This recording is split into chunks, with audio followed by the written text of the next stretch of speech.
আমি কিন্তু তোমাদের রেগুলারই মেকআপের ভিডিও দিচ্ছি, কিন্তু মেকআপটা কি আদৌ স্টে করছে কিনা সেটা তো আমি একবারও তোমাদেরকে জানাইনি।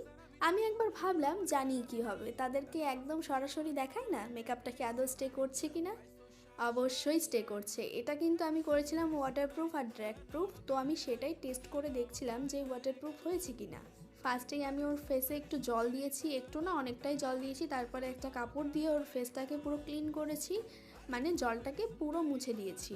এরপরে আমি হাত দিয়ে ওর গালটাতে পুরো ড্যাব ড্যাব করে দেখেছি, একটুও মেকআপ ওঠেনি। ড্যাব ড্যাব করার পরে আমি আবার ওর গাল ঘষেছি যে দেখি মেকআপটা ওঠে কিনা, কিন্তু মেকআপটার কিচ্ছু হয়নি। ওর ফেসে এত সুন্দর সেট হয়ে গেছিলো মেকআপটা, একদম অ্যাজ ইট ইজ ছিল। যাই হোক, তোমরা কিন্তু এই বাসনপত্র দেখে কোনো রিয়াক্ট করো না, কারণ এটা ছিল ফানি ভিডিওর জন্য, তাই জন্যই আমি এই ক্লিপগুলো নিয়েছিলাম। যেহেতু ভিডিওটা করেছি তাই তোমাদেরকে শেয়ার করে দিলাম। নেক্সট টাইম যখন ভিডিও করব তখন স্প্রের বদল কাচের বোল অবশ্যই ইউজ করবো। আজ এতটাই।